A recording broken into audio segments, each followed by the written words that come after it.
नमस्कार, future express में आप सभी का स्वागत है। मैं हूं सुमित और हफ्ते का आखिरी कारोबारी सत्र भारतीय बाजारों में स्लाइटली कम बैक जरूर आया कल की एक हैवी सेल ऑफ के बीच में, लेकिन मार्केट्स का जो कम बैक है वो भी सस्टेनेबल नहीं है। आज करीब करीब 60 अंक ऊपर है।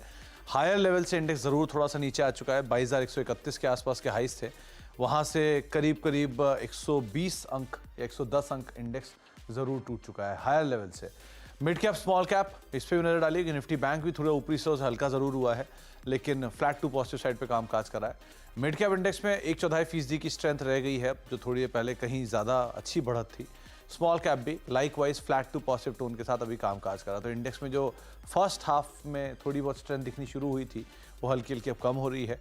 एडवांसेस अभी तक तो तेजी में है, करीब 1500 शेयर तेजी में है एडवांसेस के, 800 शेयर बिकवाली में, लेकिन स्लोली एंड स्टेडली जो डिक्लाइंस का नंबर है वो बढ़ता हुआ जरूर दिखाई पड़ रहा है। आज आईटीसी, भारतीय एयरटेल, एनटीपीसी और आईसीआईसीआई बैंक ने कमान संभाल रखी, तेजी की, लेकिन सामने टीसीएस और इन्फोसिस दोनों में प्रॉफिट टेकिंग है। कल इन्फोसिस हरे में था, टीसीएस रिकवरी में था, लेकिन आज दोनों प्रेशर में है। रिलायंस और कोटक महिंद्रा बैंक, ये कुछ और ऐसे नाम जहां पर दबाव आज के सत्र में आपको आता हुआ दिखाई पड़ेगा। आज हम बातचीत करेंगे मोतीलाल ओसवाल सिक्योरिटी से शिवांगी सरदा मैम से हमारे साथ मौजूद हैं, जिनसे हम चर्चा करेंगे मार्केट्स को लेकर भी और इंडिविजुअल स्टॉक्स के ऊपर भी उनसे बातचीत करेंगे। लेकिन शिवांगी मैम से बातचीत करने से पहले कुछ ऑप्शंस के नंबर आप स्क्रीन पर जरूर देख लीजिए। जो निफ्टी और निफ्टी बैंक के केस में, खासतौर से निफ्टी में 22,000 का जोन, जो कि कल एक बार को टेस्ट भी हुआ। 22,000 के जोन में पुट राइटर्स हैं, 22,100 के आसपास पुट राइटिंग है, 22,100, 22,200, 22,300 के आसपास आपको कॉल राइटिंग होते हुए दिखाई पड़ेगी। लाइकवाइज निफ्टी बैंक के केस में भी जो नंबर्स हैं उसमें 47,700, 47,800, 48,000 के जोन पे कॉल राइटर्स हैं, 47,600, 47,500, 47,400 के आसपास पुट राइटिंग होते हुए दिखाई पड़ेगी। हीट मैप की सिचुएशन पिछले 10-1 मिनट के अंदर थोड़ी सी बदलते हुए जरूर दिखाई पड़ी है। जहां पे एक स्ट्रांगली बुलिश था, वहां से माइल्डली बुलिश की तरफ हम स्लोली एंड स्टेडली जा रहे हैं।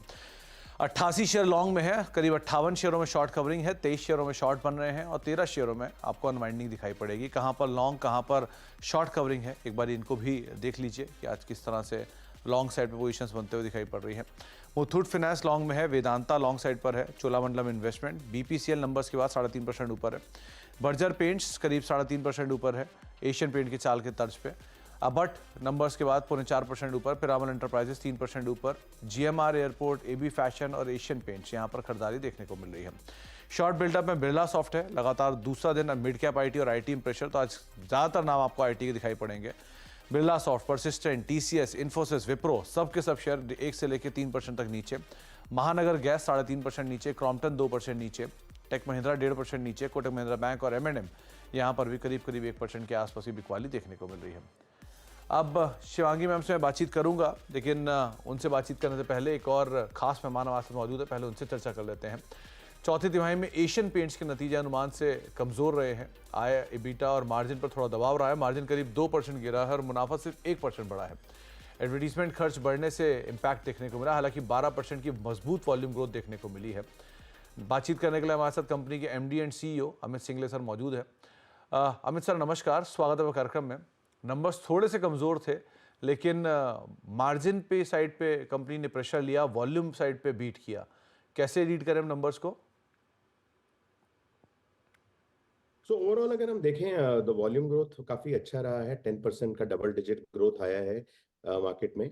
वैल्यू ग्रोथ थोड़ा सा कम रहा है, ऑलमोस्ट नेगेटिव -2% के करीब रहा है, क्योंकि हमने कुछ प्राइस इंक्रीजेस लिए थे, प्राइस डिक्रीजेस लिए थे, उसकी वजह से अबाउट 3.7% का इम्पैक्ट रहा है। मैं समझता हूँ कि ओवरऑल मार्केट पे डिमांड कंडीशंस थोड़े मॉडरेट ही थे मार्केट में। ओवरऑल अगर हम क्वार्टर को देखें, थोड़ा सा जो अच्छा बिजनेस आया है वो प्रोजेक्ट्स मार्केट में आया है, जो B2B बिजनेस है या इंडस्ट्रियल मार्केट है उसमें अच्छा बिजनेस आया है।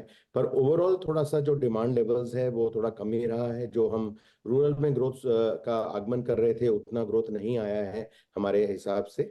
और ओवरऑल अगर हम मार्च का महीना देखें तो थोड़ा इलेक्शन की वजह से भी थोड़ा स्लो डाउन हमने देखा है मार्केट में, बोथ रिटेल और इंस्टीट्यूशनल मार्केट में। तो आई थिंक ये सब रीजंस रहे हैं कि ओवरऑल थोड़ा जो वैल्यू सेल्स है वो कम रहा है, पर किंतु जो हमारा वॉल्यूम ग्रोथ का प्रॉमिस था वो हमने अभी भी रखा है। 10% का वॉल्यूम ग्रोथ है, और जो अगर आप 4 साल का CAGR देखें that is above 15%। So it's a very strong volume growth in terms of what has come in the quarter. Volume तो बढ़िया देखने को मिला जो आप खुद भी कह रहे हैं, लेकिन मार्जिन पे प्रेशर है। तो इसको कैसे रीड करें, क्योंकि क्या कंपनी अच्छे नंबर्स या मार्केट को पेनिट्रेट कर रही है नए एंट्रेंट के हिसाब से? सो ओवरऑल जो हमने अपनी कमेंट्री में भी यही बोला था कि जो आज हमारा ओवरऑल दृष्टिकोण है वो एडवर्टाइजिंग और मार्केटिंग स्पेंड में हमने काफी अच्छा स्पेंड किया है। बिकॉज एक चीज हमने रखी हुई है कि जो ओवरऑल ब्रांड है, ब्रांड इक्विटी है, उसकी तरफ हम कंसंट्रेट करेंगे। कुछ नए ब्रांड एम्बेसडर्स भी हमने मार्केट में लिए हैं, कुछ नई कैटेगरीज में घुसे हैं। तो ओवरऑल उस तरह से अगर आप देखें, एडवर्टाइजिंग और मार्केटिंग एक्सपेंस में हमने थोड़ी सी ज्यादा बढ़ोतरी करी है ओवरऑल देखें। पर किंतु अगर जो आप पीबीडीआई मार्जिन्स की बात करते हैं, दे आर जो है वो with in well above the guidance limit है जो हमने 18 to 20% का रखा हुआ है, उससे गाइडेंस से बाहर नहीं गया है। और हम समझते हैं अगर आप पूरे साल का पीबीडीआईटी देखें, वो definitely it is much higher than the previous last year to that extent. So overall PBDIT margins on a year basis बड़े ही हैं, अगर आप देखें ओवरऑल। तो मतलब आपने कहा एग्रेसिवली आप लोग एडवर्टीजमेंट एक्सपेंडिंग कर रहे हैं, ऐसा क्या हो गया मार्केट में जो आपको इतना एग्रेसिवली एक्सपेंशन या एडवर्टीजमेंट पे खर्च करना पड़ा? क्योंकि हम कई नई कैटेगरीज में घुस रहे हैं, क्योंकि as a leader we want to expand the category and not एक ही कैटेगरी में हम काम नहीं करना चाहते। ओवरऑल नई नई कैटेगरीज, तो जो आज बॉटम ऑफ द पिरामिड की कैटेगरी है जिसमें ज्यादा अनऑर्गेनाइज सेक्टर है, लो एंड प्लेयर्स हैं, उसमें आज हमने एक नया प्रोडक्ट रखा है जिसको हम न्यू भारत बोलते हैं। लेटेक्स टेक्नोलॉजी के साथ ये प्रोडक्ट है जो हम समझते हैं कि लगभग 5,000 करोड़ से भी ज्यादा का मार्केट है ओवरऑल टू दैट एक्सटेंट। तो इसलिए एज अ लीडर और हमारी कोशिश ये रही है कि नए नए सेगमेंट्स में हम गड़े घुसें, ताकि जो ओवरऑल जो मार्केट की क्षमता है, पेंट की कैपेसिटी है, कंजम्पशन है, उसको हम बढ़ा सकें। और उसको प्रोपेल करने के लिए थोड़ा हमने एडवर्टाइजिंग में ज्यादा मसल डाला है, नए ब्रांड एम्बेसडर्स लिए हैं, नया फोरे किया है, आईपीएल पे ज्यादा वेट दिया है। तो उसको लेके हम इस कैटेगरीज को, नई नई कैटेगरीज को बढ़ा रहे हैं। तो अमित सर, क्या जो नया सेगमेंट है नियो भारत, इससे ब्रांड के कुछ प्रीमियम ब्रांड के ऊपर इम्पैक्ट आता हुआ दिखाई पड़ रहा है क्या आपको? देखिए, आई थिंक अगर हम आज भारत का ओवरऑल पॉपुलेशन का सेगमेंटेशन देखें, काफी बड़ा सेगमेंटेशन है जो कि इकोनॉमी सेगमेंट पे रहता है। हम ये समझते हैं कि हमारी कोशिश ये है कि हम जो अनऑर्गेनाइज्ड ब्रांड का कस्टमर है या लो एंड यूज करता है, उसको एक बेहतर प्रोडक्ट दे सकें, एक ड्यूरेबल प्रोडक्ट दे सकें, कलर्स की ज्यादा चॉइस दे सकें, ताकि जो उसका ओवरऑल दृष्टिकोण है अपने घर की तरफ बढ़ सके और उसको खुशी मिले। तो इसी को लेके हम समझते हैं कि ब्रांड, आई थिंक, की क्षमता है कि आज हर तरफ ब्रांड स्ट्रेच कर सकता है। और इकोनॉमी में आज की तारीख में हम ऑलवेज रहे हैं, पिछले 50 साल से हम इकोनॉमी सेगमेंट में काम करते रहे हैं, और इसमें थोड़ा सा हम इसको स्ट्रेच कर रहे हैं ताकि हम जो भारत की पॉपुलेशन है, आज जो रूरल सेगमेंट है, उसको और अच्छी हम उसकी पकड़ कर सकें। तो अमित सर, एक सवाल जो सबके मन में है कि क्या पेंट सेगमेंट में नया प्लेयर ग्रासिम आ रहा है, किस तरह से आप इसका इम्पैक्ट देख रहे हैं, कितना असर आप पर होगा? ऐसा नहीं है, क्योंकि अगर आप आज हमारी हिस्ट्री देखें, हम हमेशा नए नए सेगमेंट्स की तलाश में रहते हैं। पिछले जब हमने एक्सटीरियर्स में अपना इमल्शन लॉन्च किया, हमने सीमेंट पेंट से उसको अपग्रेड किया। अगर आप हमारे इकोनॉमी इमल्शन देखें, तब चूना सेगमेंट था, उसको हमने अपग्रेड किया। तो हम समझते हैं कि एशियन पेंट्स की ये हिस्ट्री रही है एज अ लीडर, दैट हम हमेशा नए नए सेगमेंट्स में घुसते रहे हैं। अभी भी एक फ्रेंच पॉलिश का मार्केट है, जो वुड फिनिशेस का मार्केट है, उसमें हम नए प्रोडक्ट्स रख रहे हैं ताकि जो फ्रेंच पॉलिश का जो एक अनऑर्गेनाइज सेक्टर है, उसको हम अपग्रेड कर सकें। तो आई थिंक एशियन पेंट्स की हमेशा एज अ लीडर ये कोशिश रही है कि हम नए नए सेगमेंट्स और जो ओवरऑल कंजम्पशन है, हम उसको बढ़ा सकें। क्योंकि जो अगर आप भारत का ओवरऑल पेंट का कंजम्पशन देखते हैं, वेस्टर्न ज्योग्राफी से काफी कम है, और उसी को बढ़ोतरी करने के लिए हम आज नए नए सेक्टर्स, नए नए कैटेगरीज में घुस रहे हैं। शुक्रिया अमित सर, हमारे साथ मौजूद रहने के लिए, नंबर से बातचीत करने के लिए और तमाम एक्सपेंशन प्लान डिटेल्स जो आप गोइंग फॉरवर्ड करने वाले हैं उसके ऊपर बातचीत करने के लिए। शिवांगी मैम, नमस्कार, स्वागत है कार्यक्रम में। पहले तो मैं एशियन पेंट से ही बातचीत करना चाहूँगा। कल ये तेज़ बिकवाली में था, आज एक 2-2.5% का कमबैक है। कैसे रीड करो आप एशियन पेंट्स को? Good afternoon Sumit ji, thank you for having me. तो हम देख रहे हैं कि मार्केट्स में प्रेशर बरकरार था एंड बेयर्स जो है पूरे कंट्रोल में थे। आज थोड़ी बहुत पुल बैक मूव ज़रूर देखने को मिल रही है। थोड़े यहाँ पे ग्रह नक्षत्र चेंज हो रहे हैं इन निफ्टी के लिए, तो यहाँ पे थोड़ा बहुत impact of course Asian paint पे भी आया था पूरे बाजार का। तो यहाँ पे हम देख रहे हैं कि एक अच्छा सपोर्ट बेस बाइंग है, बट ब्रॉडर स्ट्रक्चर अभी भी वीक है एंड स्टॉक जो है सस्टेन करने की कोशिश कर रहा है, पर यहाँ पे मोमेंटम और बाइंग इंटरेस्ट 2800 के ऊपर ही आएगा ट्रेडिंग के लिहाज से। सो 2800 के लेवल्स को हम वेट एंड वॉच करेंगे। ओके, अब शिवांगी मैम, मार्केट्स को लेके एक व्यू आपका, क्योंकि एक बहुत बड़े इवेंट पे हम के सामने खड़े हैं और उस इवेंट से पहले मार्केट बहुत ही स्केप्टिकल हो रहा है, जिटरी मूड आ रहा है, कोई भी तरह की तेज़ी बेची जा रही है, एक वॉलेटिलिटी देखने को मिल रही है। सो आप कैसे रीड कर रहे हो मार्केट्स को इंडेक्स फ्रंट पर, निफ्टी या निफ्टी बैंक में? जी बिल्कुल, इंडिया विक्स अपने 16 महीना के हाई पे खड़ा है and that is what is making पूरा सेंटिमेंट्स जो है वो जिटरी हो जा रहा है। एंड हम देख रहे हैं कि कल इंडेक्स ने अपने 50 डेली एक्सपोनेंशियल मूविंग एवरेज के काफ़ी नीचे एक क्लोजिंग भी दिया है। आज हालांकि पिछले दिन के लो जोन्स को रिस्पेक्ट कर रहा है, पर 21,950 जो कि इसका एक लो भी है एंड एक इम्पॉर्टेंट लेवल भी रहा है पिछले सेशंस में, तो ये एक इम्पॉर्टेंट लेवल होगा टू वॉच आउट। वॉलेटिलिटी जब तक कूल ऑफ नहीं होता है, यहाँ पे एक क्लियर साइंस ऑफ बुल्स नहीं देखने को मिलेगा। एंड ऑफ कोर्स हम जो प्रीमियम्स के हिसाब से देख रहे हैं तो काफ़ी जंप्स भी देखने को मिल रहे हैं, स्विंग्स काफ़ी है। सो ऑप्शन ट्रेडर्स जो है वो केयरफुली ही ट्रेड ले स्टॉप लॉसेस के साथ एंड हो सके तो हेज करके ही अपना पोजीशंस बनाए रखें।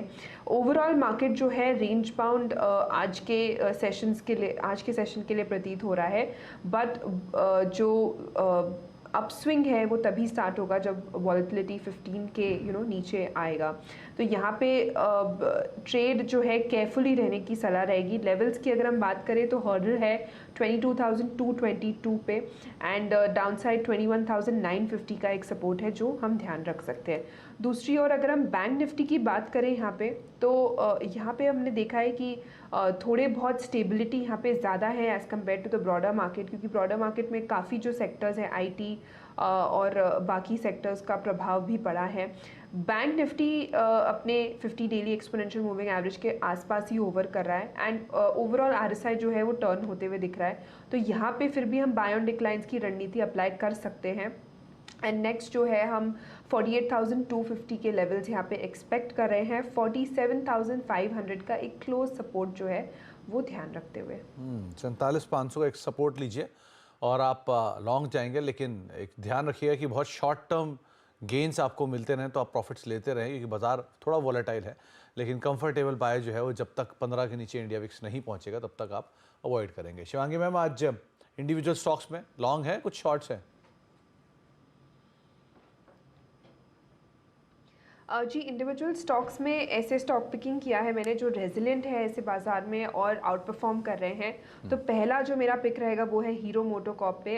पूरे ही ऑटो स्पेस पे हम देख रहे हैं कि अच्छे वॉल्यूम्स यहाँ ऐड हो रहे हैं एंड कंसोलिडेशन ब्रेकआउट देखने को मिला है पिछले 13 हफ्तों का, तो ये एक काफ़ी अच्छा क्लियर साइंस ऑफ पॉजिटिवनेस है। यहाँ पे स्टॉक जो है पिछले 3 दिन से लगातार अच्छी खासी लॉन्ग्स यहाँ पे बिल्टअप होते हुए दिख रही है, तो यहाँ पे मेरी राय रहेगी कि हम खरीदारी के मौके ढूंढें। एंड नेक्स्ट जो टारगेट्स है यहाँ पे 5,100 के बनते हुए दिख रहे हैं, तो इसके लिए खरीदारी करें 4,800 के एक स्टॉक के साथ।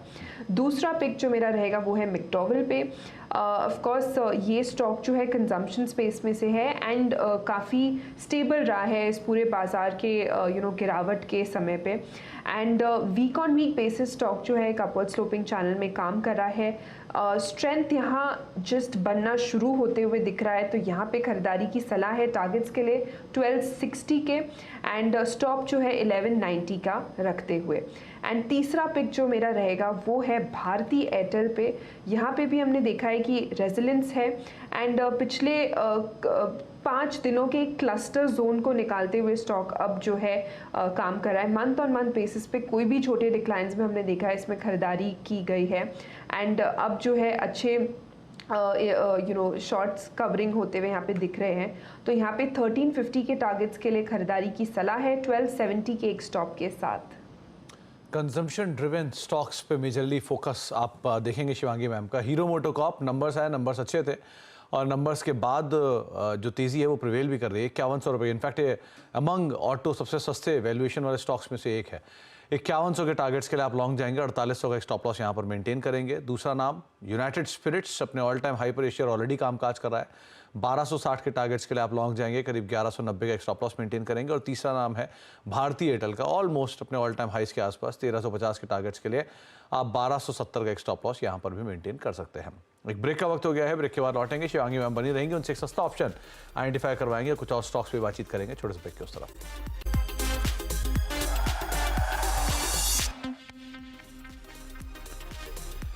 आप देख रहे हैं फ्यूचर एक्सप्रेस और करीब 70 अंक ऊपर निफ्टी है। सेंसेक्स 188 अंक और निफ्टी बैंक 137 अंक, स्लाइटली जो मार्केट स्टेबल है एज ऑफ नाउ। तो लेट्स सी कैसे सेकंड हाफ में मार्केट परफॉर्म करता है, लेकिन अभी के लिए तो आप स्टेबल मान के चलिए मार्केट्स को। शिवांगी मैम, सस्ता ऑप्शन क्या चुना आपने? जी, सस्ता ऑप्शन के लिए मैंने चुना है भारती एयरटेल। स्टॉक में हम देख रहे हैं पिछले 5 दिनों के एक लगातार कंसोलिडेशन के बाद स्टॉक अब तैयारी कर रहा है एक अपमूव के लिए। एंड ओवरऑल जो लॉन्गर टाइम फ्रेम चार्ट्स है वो भी काफ़ी पॉजिटिव है स्टॉक के, अपने की एक्सपोनेंशियल मूविंग एवरेजेस के ऊपर भी होल्ड करा है। इंटरेस्टिंगली पिछले 3 दिनों से आईवीज यहाँ पे काफ़ी अच्छी तरह से बढ़त दिखा रही है, जो कि एक इंडिकेशन है कि यहाँ पे एक अच्छा एक्शन और मोमेंटम देखने को मिल सकता है।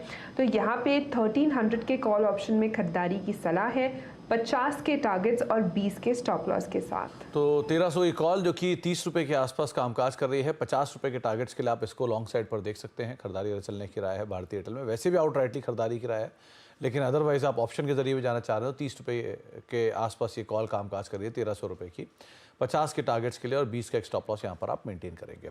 शिवांगी मैम, बहुत बहुत शुक्रिया हमारे साथ मौजूद रहने के लिए और बातचीत करने के लिए। समय का अभाव था वरना आपसे और बात करते, लेकिन बहुत बहुत शुक्रिया हमारे साथ मौजूद रहने के लिए और बाजार पर अपनी राय रणनीति हमसे शेयर करने के लिए। एक ब्रेक का वक्त है और ब्रेक के उस पार आज आशीष आपके लिए लेके आ रहे खास पेशकश, खास तौर से उन शेयरों को लेकर जिन शेयरों पे आमतौर पे आपके सवाल रहते हैं। तो वो आयरेडा, आईएक्स, यस बैंक, सुजलॉन, वोडाफोन, इस तरह के शेयरों में आप क्या करें, इन सब पे बातचीत होगी छोटे से ब्रेक के उस तरफ।